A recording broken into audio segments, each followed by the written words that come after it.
Video pembelajaran oleh Ibu Imelda. Halo, selamat pagi anak-anak. Salam sehat selalu dari Ibu Imelda.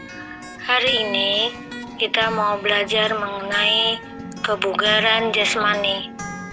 Nah, tujuan kita mempelajari ini adalah siswa-siswi setelah mempelajari materi ini diharapkan memahami, menjelaskan, dan mampu mempraktekkan latihan kebugaran jasmani dan dapat mengukur tingkat kebugaran jasmani secara sederhana.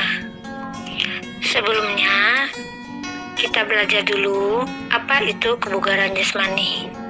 Kebugaran jasmani adalah kemampuan seseorang melakukan aktivitas sehari-hari tanpa merasa kelelahan. Mengapa kebugaran jasmani itu penting? Karena dengan tubuh yang bugar, adik-adik akan sanggup melaksanakan aktivitas belajar dan sanggup menyesuaikan diri pada setiap keadaan tanpa merasa kelelahan. Lalu bagaimana ya caranya menjaga kebugaran tubuh? Salah satunya adalah dengan cara latihan fisik secara teratur. Latihan fisik yang dapat dilakukan untuk menjaga kebugaran contohnya adalah 1. Latihan senam kebugaran jasmani atau yang lebih kita kenal dengan SKJ. 2. Dengan latihan aerobik. 3. Dengan modifikasi program latihan fisik secara sederhana. Selama melakukan latihan fisik, ada hal-hal penting yang harus kita perhatikan ya adik-adik.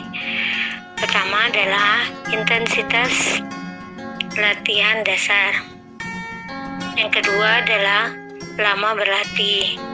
Dan yang ketiga adalah frekuensi latihan. Intensitas latihan untuk kebugaran dan kesehatan jasmani sebaiknya 70% sampai dengan 80% dari denyut nadi maksimal atau DNM. Denyut nadi maksimal itu dapat dihitung dengan rumus berikut ya adik-adik. Denyut nadi maksimal itu sama dengan 220 dikurang usia adik-adik sekarang, lalu dikalikan 70% untuk mendapatkan intensitas latihan minimum. Nah, untuk mendapatkan intensitas maksimal itu dikalikan 80%. Kita ambil contoh ya adik-adik, misalnya umur kalian sekarang itu 12 tahun, maka intensitas latihan minimumnya adalah 70% dikali dalam kurung 220 dikurang 12 sama dengan 146 denyut nadi per menit. Nah, untuk yang maksimumnya adalah 80% dikali dalam kurung 220 dikurang 12 tutup kurung sama dengan 166 denyut per menit. Apa artinya itu adik-adik? Artinya adalah selama kita melakukan latihan, maka denyut nadi kita minimum itu 146 per menit. Maksimal 166 denyut per menit. Yuk kita coba ya adik-adik. Caranya adalah tempelkan 2 jari di pergelangan tanganmu dan rasakan denyut nadimu, hitung selama 15 detik. Hasil perhitungan itu kamu kalikan 4 sehingga didapat jumlah denyut nadi per menitnya. Nah, faktor berikutnya yang perlu kita perhatikan selama latihan adalah lamanya kamu berlatih. Nah, untuk lama berlatih itu sering disebut dengan training zone atau zona latihan. Itu lamanya adalah sekitar 15 sampai 20 menit. 15 sampai 20 menit itu belum termasuk tahap pemanasan atau warming up dan tahap pendinginan atau cooling down ya adik-adik. Jadi sebelum kita latihan fisik, sebaiknya kita pemanasan dulu sekitar 5 menit. Lalu lakukan aktivitas latihan intinya sekitar 15-25 menit. Setelah itu kita melakukan pendinginan selama 5 menit. Berikutnya adalah frekuensi latihan fisik. Frekuensi latihan fisik itu sebaiknya dilakukan 2-3 kali per minggu. Jadi tidak perlu setiap hari juga ya latihannya adik-adik. Yang penting di dalam latihan fisik untuk mendapatkan kebugaran jasmani, latihannya harus teratur ya adik-adik. Untuk meningkatkan kebugaran jasmanimu, kamu dapat membuat program latihan fisik sederhana secara terencana. Misalnya latihan fisik yang berbentuk latihan sirkuit dan interval. Apa itu latihan sirkuit? Latihan sirkuit adalah latihan di mana dalam satu rangkaian terdapat lebih dari satu gerakan. Misalnya dalam satu latihan kita melakukan beberapa gerakan seperti push up, back up, sit up, dan squat jump.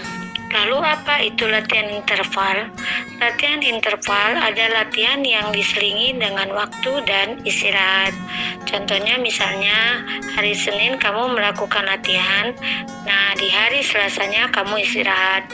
Lalu kamu lakukan latihan lagi di hari Rabu. Begitu seterusnya. Gerakan-gerakan seperti push up, back up, sit up, dan squat jump itu adalah gerakan yang bisa menambah kekuatan tubuh kita. Selain latihan fisik yang mengandung unsur kekuatan, kita juga harus meningkatkan daya tahan tubuh. Bagaimana caranya ya adik-adik? Salah satunya adalah dengan cara melakukan jogging. Jogging lari sepanjang 1000 meter dengan waktu tertentu sampai finish tanpa istirahat. Dengan gerakan jogging tersebut dapat meningkatkan kerja paru, jantung, membakar lemak, saluran pernapasan menjadi lancar, dan peredaran darah menjadi lancar, serta badan tetap bugar. Nah adik-adik, sekarang ibu minta kalian melakukan latihan seperti push up, back up,